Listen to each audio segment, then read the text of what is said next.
out about Obama and American foreign policy. And one of the most, I think, sobering factors about American foreign policy is just how monolithic it has been for at least the last half century. What President Obama has done has not brought change or a shift in hope across the Middle East and further to Southwest Asia. On the contrary, it has brought greater and greater frustration despite Obama's initial Cairo speech in 2009. I wanted to mention a little bit about that speech because it was intended to bring hope to a lot of people in the Middle East. It was intended to reach out where George Bush had so abysmally failed, and in a way that, if we want to look at concrete results, George Bush and his administration did more to recruit for Al-Qaeda and extremist groups than perhaps any other president in modern U.S. history.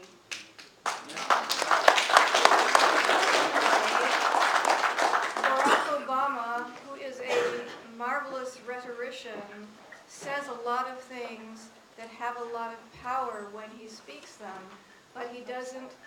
Move this closer to your mouth. We'll use this one. Sorry about that. Is that better? Yeah.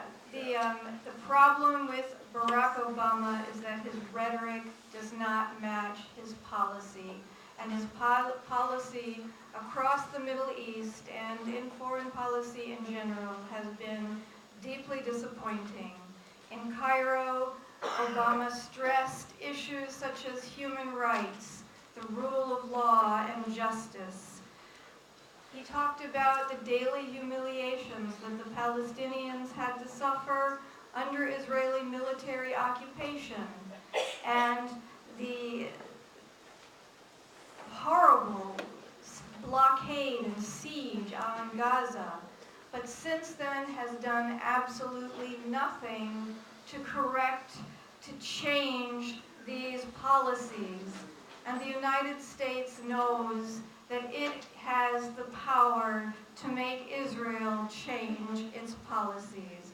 It is quite deliberately and quite contented to sit back and continue to give Israel a green light to brutalize an entire national movement. This is, in my opinion, one of the biggest crimes of the Middle East. And if you talk to people from Egypt to Lebanon to Syria to Iraq and beyond and ask them, why is anti-Americanism on the rise? One of the first, if not the first, sentence out of their mouths will be a statement about the hypocrisy and double standards that the U.S. administrations repeatedly hold when it comes to Israel and when it comes to the Palestinians. But this is not just the Palestinian issue is not the only issue in the Middle East, and nor should it be considered the central issue. At times it is, at times other issues take precedence over it. As I said before,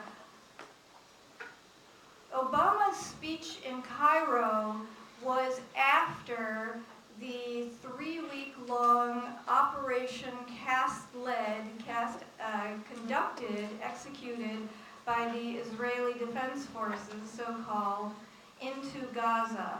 This was an illegal act of aggression against a defenseless population, illegal under international law, international humanitarian law, customary law, and going back into the history as far back as the Nuremberg tribunals, and determining who the aggressor is and how aggression is the supreme international crime, differing only from other war crimes in that it contains within itself the accumulated evil of the whole.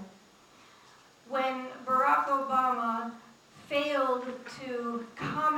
about cast lead during the interim period between the ending days of Bush's administration and the beginning days of Obama's administration.